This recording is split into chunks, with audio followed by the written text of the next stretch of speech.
Johnny Mac and Jody Mac here with you on Birds 365. We're lucky enough to have Les Bowen join us on the day after an Eagle loss. Had you forgotten what it feels like to get up the next day after a Birds defeat, Les Bowen? That's a good question, Jody. I think the World Series experience with the Phillies was still pretty fresh, so it wasn't an entirely foreign feeling. But I thought it kind of had to happen sometime soon here. It's kind of galling to have it happen to a divisional opponent that celebrated as if it had won the Super Bowl.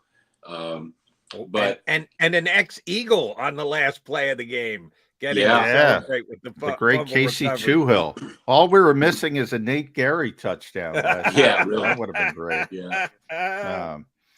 I joked, Les, that the Eagles had been the most well-rounded team in the NFL over the first 9 weeks, 8 games.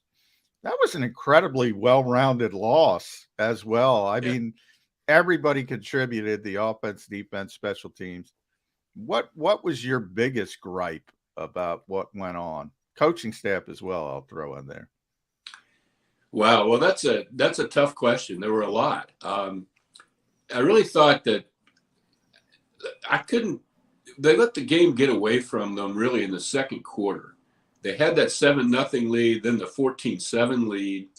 And I kept thinking that Jonathan Gannon was going to get the defense together and figure something out, so that they would really move forward. And instead, it just all went backwards. When I came on, you guys were discussing how the offense played into that by not understanding the situation and going 3 and out very quickly after the defense had been on the field for a ridiculous number of plays.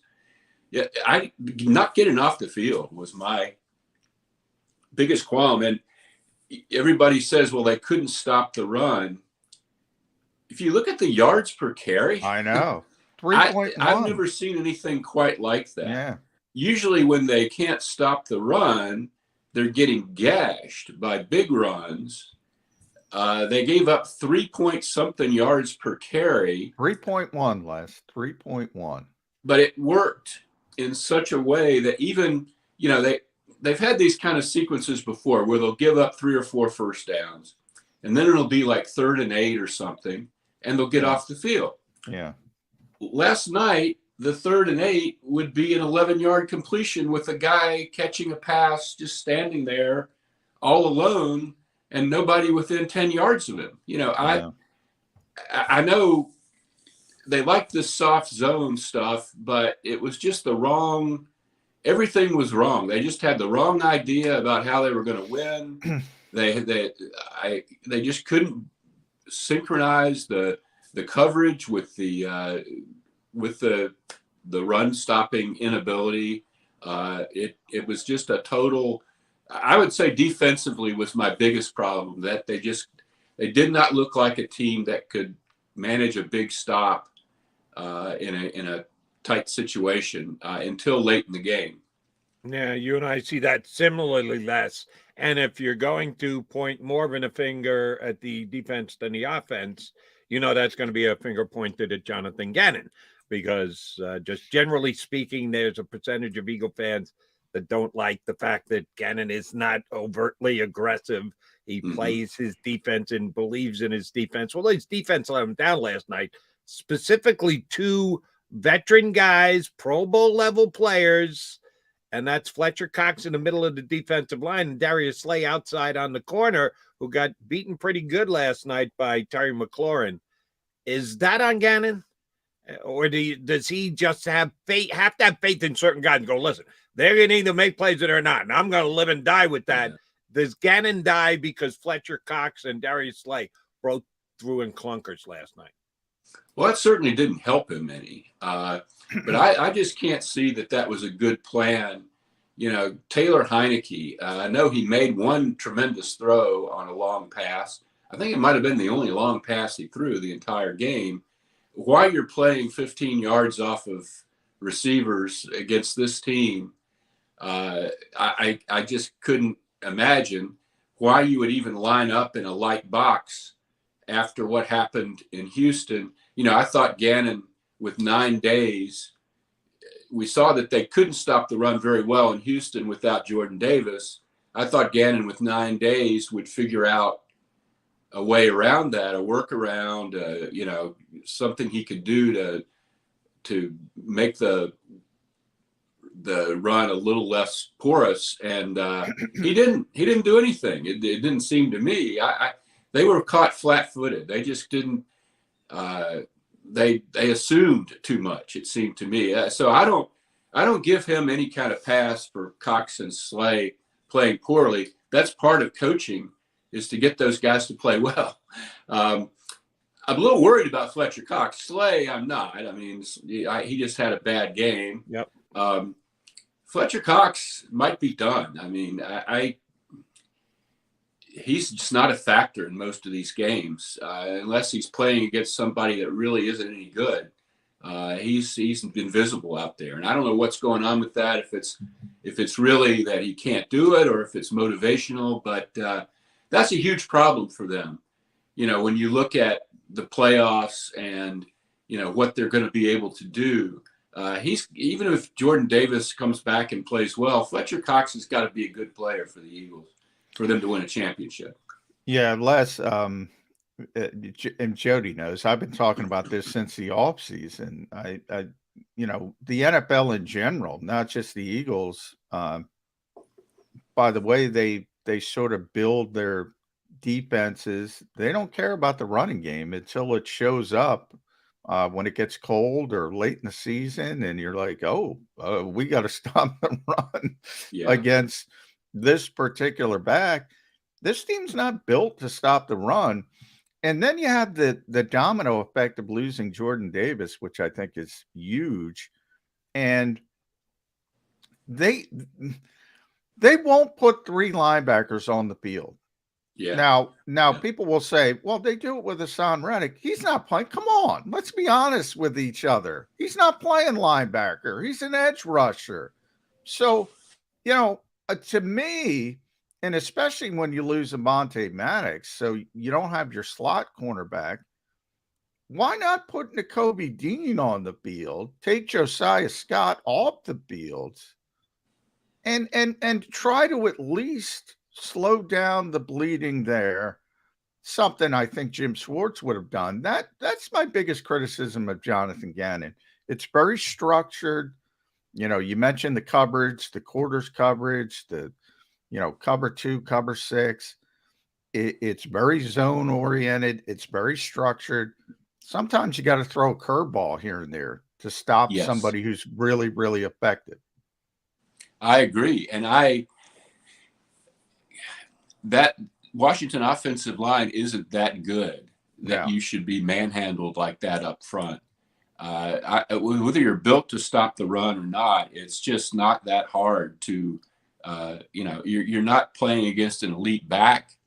God bless that guy for coming back from getting shot, but he's like a 4th round draft pick or something. There was no reason for this to me. It just, you after a couple series, you sit down and you figure it out, and they just never. Well, they eventually figured it out, but it took way too long. It really, they've played some games a little bit like this, but the offense has come through enough to sort of get them back in control. And once the offense gets a double-digit lead, then it's a different game. And, last night the offense didn't get them back in control, and I didn't like Gannon's attempts to try to stop the bleeding. Last part of what we do here on Birds 365, and you guys in columns and me on the radio, is we second guess after the fact, and I try and be as honest as possible, and I trust both of you guys to do the same. Nick Sirianni's decision on 3rd and 12 when the Commanders took a illegal guy downfield penalty, could have pushed it back, given him another chance on 3rd down, but if they don't complete a pass, a longer field goal, the kid was looking at a 55-yarder. Nick decided to get off the field, get his team off the field, and give the Washington kicker a chance. He had made one from 58, and damn if he didn't slam it home from 55 as well, and just about got it over the crossbar. Give me the Les Bowen at the moment position. Did you think Sirianni made the right call or the wrong call by turning down a penalty? Did we lose, Les? Did we lose? He seems frozen. Seems frozen. Yeah. Or he's seriously contemplating the answer to my question. He was very did we have you, Les? Right. We're not we here. Lost audio now. All right, so while we wait for Les, John McMullen, you answer the question. 3rd and 12 or 3rd and 17? Boy, man, you give the guy the 55-yarder or no? Joey Sly, yeah, I give him the 55-yarder. I didn't have a problem with it. Now, Nick talked about it a little bit after, and he said, yeah, probably would like to have it back. And I know he kicked a 58-yarder. He barely got that over, as you mentioned. I mean, sometimes you got to tip your cap to the guy. I mean, he's making 55 and 58. And that weather, by the way, it's cold. It was cold out there last night. So that factors into it as well. That,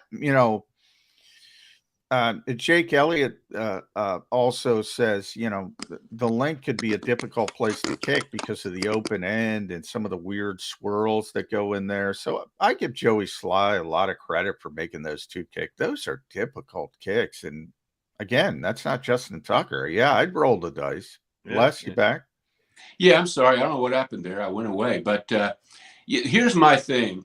So you take that penalty and it's 3rd and 17.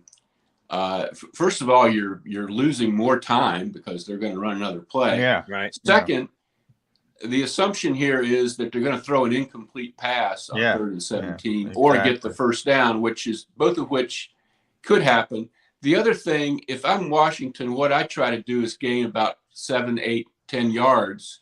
Exactly. And have a much closer field goal. So that doesn't bother. That it didn't work out, but I don't think that was a huge factor. It was one of the things that just sort of kept the ball kept rolling, just like officials not being able to see a face mask that causes a fumble.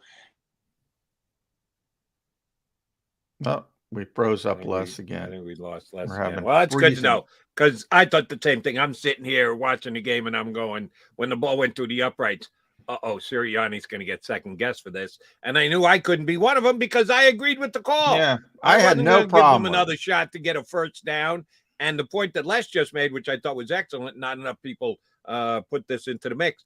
Yeah, you're taking 35 more seconds off the clock because they're going to get a chance to run another play. And unless it's an incomplete and the assumption pass, is the play is going to be the assumption is the play is always going to be unsuccessful. What about that passing defense makes you think that was going to be tremendously unsuccessful? Maybe, you're probably not going to convert. That part of it's true. But hey, maybe as Les pointed out, maybe they pick up more yardage. It becomes an easier field goal and you waste more time. So I had no issue with that. But Les, if you can hear us, you brought up the face mask. That was a big part. Look, it's an egregious missed call, but the ball security, they got a little cocky this week about, there's no luck involved with this turnover ratio, and there's no luck involved. There's no randomness. It's taught. We teach it.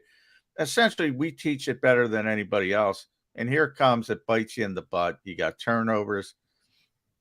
That's bad luck, right, Les? They miss a face mask, and Dallas Goedert fumbles the football.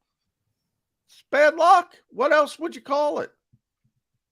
We're having problems with Les. Technical issues. Jody? I was thinking you last night when they had the 4 turnovers. And I completely forgot that the last play of the game was actually a turnover. It was just like, okay, now we can turn off the damn television set. No, randomness. One of your favorite terms, revert to the mean. Yeah. I remember us talking about Dallas being that last year with all the turnovers that they got. You said, well, this season they're probably going to revert to the mean. Well, the Eagles added for the first half of the season the unbelievable plus minus that they had. At some point, it was going to, at least in part, revert to the mean. Didn't know it was Yeah. going to all come down in one game, that they were going to have more turnovers last night than they did in their first 8 games of the season. But that's what it is, reverting to the mean. And yes, even though the Eagles didn't want to acknowledge the somewhat randomness of it, it did come back to bite the Eagles in the butt a little bit last night. All right, Les, John and I already discussed this. I want to get your take on it as well, because I'm sure there are Eagle fans. I know there are Eagle fans. They're on our stream here that are bemoaning the fact that the officials missed a couple of big calls last night. Certainly the Dallas Goedert one was one of them. The Chauncey Gardner unnecessary roughness. Guy's foot was still in bounds. You can't throw that flag if the player is hit when he's still in bounds. But then I've seen some people complain about the final play of the game. Well, not really, because the Eagles, they get the ball back, fumbled away, gave up a touchdown.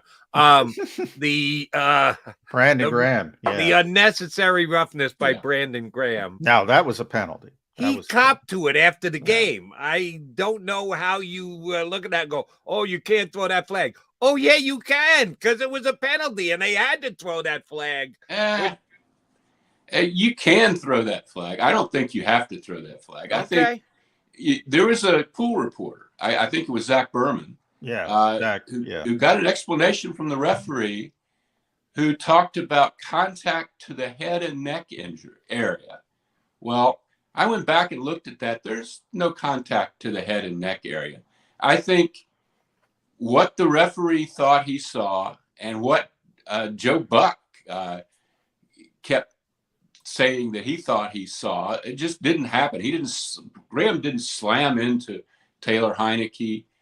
I don't think Brandon Graham knew why Taylor Heineke was on the ground. He didn't. I think he slid into him, touched him with both hands, and Taylor Heineke went flying backward and throwing his hand up in the air for a flag. You can't, I don't really fault the official for throwing a flag there. It is certainly something you can do. But you can also say, no. As they often do on pass interference, I don't think you have to throw the flag there. But it shouldn't have come down to that. Had the Eagles somehow not been penalized there and won the game, it would have been a win they didn't deserve, So it doesn't, in the larger frame of things, it doesn't bother me, but I don't see it as, that's really, really obvious. You have to throw a flag there when it was a very bizarre situation. We saw, you remember the opener, John, when Jalen Hurts kept getting getting hit on slides. Yeah. And Nick Sirianni explained to us later the next week that, the rule is if the defensive player is already in tackling mode, he can go ahead and hit you when you're sliding because he's already committed, and you can't ask him to, change his trajectory or some crap like that. Brandon Graham was desperately trying to get to the quarterback there. He saw he went down. He slid on his knees and he pushed the guy with 2 hands. It didn't do much for me. I will say this. Now, Alex Kemp, and, he didn't have a great day, the referee. But he did say, all right, as you mentioned, Zach Berman was the pool reporter last night, our buddy. And Kemp said, that was my call. I ruled the quarterback had clearly given himself up. Now, if he would have stopped talking there, it would have been fine. He did clearly give himself up. Therefore, he is down, and defensive contact by Philadelphia number 55 was not only late, but also head and neck area. So if he didn't say head and neck area, he was late, though. He was late, and the quarterback gave him up. I thought that was the proper call. Now, I agree with you, Les, in that, maybe the legislation stinks. I talk about this all the time with the NFL. It's an over-legislated game. Brandon's not trying to hurt anybody. He doesn't know. He's just trying to make a play. Maybe use some common sense and say, oh, he's down. He touched him. Let's just continue on. But by the stupid over-legislation of the actual law, the referee made the correct decision. Right. And he didn't explain it well either, which makes it worse later in the pool report. But and by the way, to Brandon's credit, he admitted that he had took the mistake and admitted Yeah. it was a penalty. And but that's I what agree you with want to hear in that no harm, no situation. foul. Yeah, Yeah. no harm, no foul. But that's not the way the NFL does things. And the quarterback gave himself up. So that one I didn't have a problem with. Now the Dallas Goedert one, yeah, that's a missed call. But I don't, there's missed calls in every game. The Eagles lost so many opportunities. The Quez Watkins play Yeah. last, that to me is the big one. Yeah, that Because- all by itself, if he holds on to that ball or just stays down when he catches the pass, I think the Eagles probably win the game. Yeah, I agree. And again, I'm not sure winning that game at that point is a great thing for them. I bring this up too much, but I covered hockey for a long time. They play a lot more games in hockey than they do in football. And I would see this all the time with the Flyers back in the 90s. They would have a game where they didn't play very well, but somehow they managed to win. And in the locker room afterward, everyone would say, "Oh, geez, we can't do that again. We were really lucky. Well, yeah, we didn't deserve to win that game. We've got to play better next game." Next game would be awful because the subconscious message that you're getting when you play terribly and win is, "Oh, we're pretty good. We can do that again. We can get by." It all ended up all right. I think if the Eagles had won that game last night, it would have been a bad thing. I mean, I think losing that game, first of all, you could see how relieved A.J. Brown and some others were to get this undefeated thing off the table and not be talking about it every day. But the other thing is, when you actually lose, you have to take a hard look at what happened and what you did and hopefully fix some things. And, it's galling that it happened the way it did. And they had every opportunity to eke out a win even after screwing up 8 or 10 times. But it's probably better that they, that everything went against them and they ended up losing. All right, Les, a couple of things happened last night that had happened before, but just not had been incorporated into a loss. And there were a couple of things like the turnovers that kind of came out of left field. Well, the Eagles don't give the ball up that much. Yeah, they did last night. Here's one that has been a recurring issue, and that's special teams. And the specific plays, the Zavraka worried that he's going to get his punt blocked, double clutch. What was Kayvon Wallace doing on that, by the way? He just let the guy, he's a personal protector, and he just let the guy waltz in. I've never seen anything like it. I don't know what's going on. Protect anyone on that play, Kayvon. And that cost him because could have got the punt off, gotten a 2-minute warning stop, wouldn't have to use a timeout.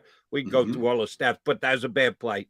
Once again, this is what bothers me.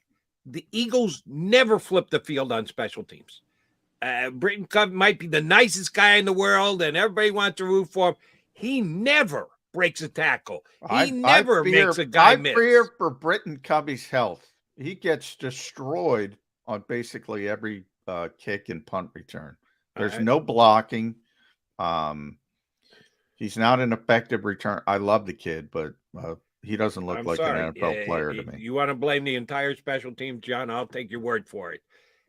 Is this on the special teams coach, or is this on Howie Roseman, that part of building an entire 53-man roster? We know what the most important things are: the quarterback, the top wide receiver, the trenches. But you also need to address that smaller part of the game, because sometimes it wins and loses games for you. Did Howie not give this coaching staff enough athletic players to play on special teams, or is it the fact that the special teams guys they have just stink and the coach is doing nothing about it? Well, this is your brand. Do it. I think a lot of it is the coaching. You saw that first, they got 7 points out of it, but Reed Blankenship, who's active for the second time all year or something. Yeah. They got him trying to block a punt. Why are you trying to block a punt there, first of all? Why do you need to do that? I don't know how he missed it, by the way, too. They were he misses it and careens into the punter and takes a 15-yard penalty. Well, that just can't, in a playoff game, that can't happen. And there have been maybe 2 games all season where there hasn't been a special teams play like that, where you say, boy, in a different kind of game, in a playoff game, something like that happens. It's a disaster. I've never seen anything quite like that, even on bad teams. Yeah, we're used to we got Les Brosen again. On the We're freeze used again. We got to save that picture with Les to looking like he Yeah. had, We like the gotta- kid from Home Alone.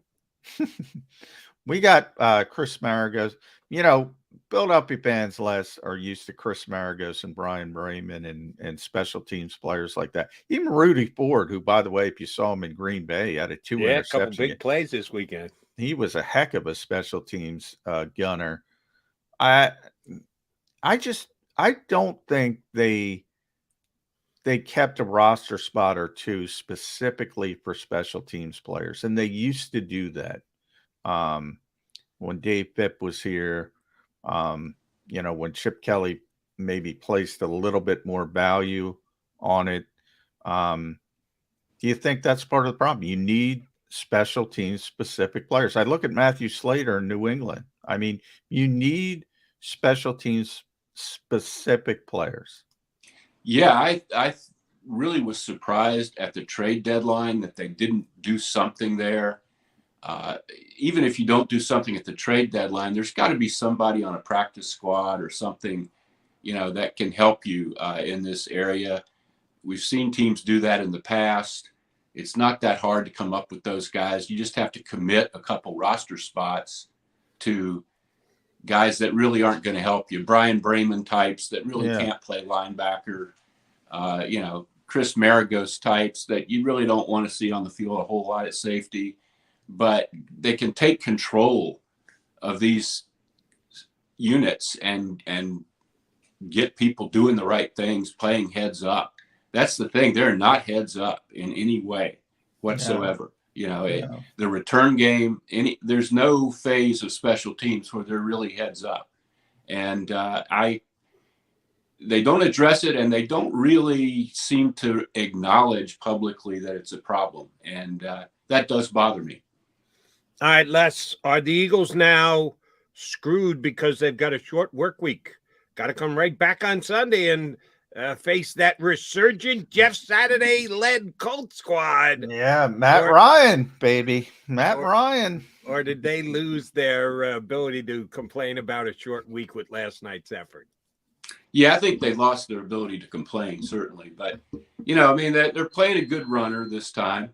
That will be a little bit of a test this week. Can they stop the run? Do they have any ideas about stopping the run without Jordan Davis? But it's certainly a game they should win. They're at home. It was nice that Jeff Saturday won his debut against a team that was a total disaster in the Raiders. But that's just such an incredible mess there in Indianapolis. I can't.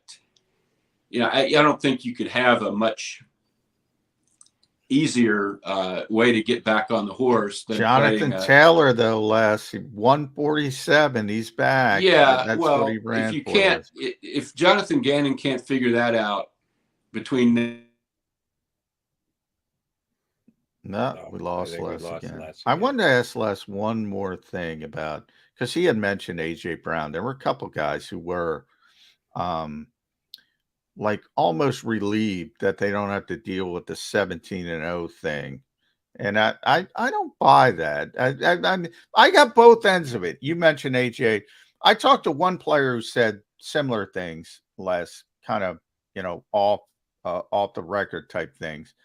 But they're relieved a little bit. And then I had another guy saying, we bleeped around with this team too much, Washington. And, it bit us in the what. So you had sort of both thoughts. But just in general, your thought process of it's good to get a loss out of the way. Do you buy that kind of thinking? Yeah, I do, as long as they really learn the right, the lessons from it. If they come out and play poorly against Indianapolis, then I'm wrong. But yeah, I thought it was because I was really struck last week watching the videos of a lot of the interviews in the locker room of how much the questioning, there was national media coming in, and there so much of the questioning was about undefeated. How do you remain focused, undefeated? You know, there wasn't a lot about Washington. Nothing about Washington. Yeah, I think that was starting to bother them, and I think it was starting to become a problem for Nick Sirianni. This is not a team that expected to be 8-0 or that anybody expected to be 8-0. I think if you had a more veteran, overall group with a more veteran coaching staff that, went into the season expected to win the Super Bowl or something, it might have been easier. But I think that became an albatross for them. I think it became something that, they got real sick of real quick. And, if they learned the right lessons from losing, I think it probably was, in the long run, it'll turn out all right. But if this is going to start kind of if they're going to start turning it over regularly now and screwing things up, I don't know. But I do think there's something to, it's good to get this out of the way. I don't think it's like the most wonderful thing that ever happened, but I do think there is a smidgen of something there. It becomes a bit of a key game this week coming up against the Colts.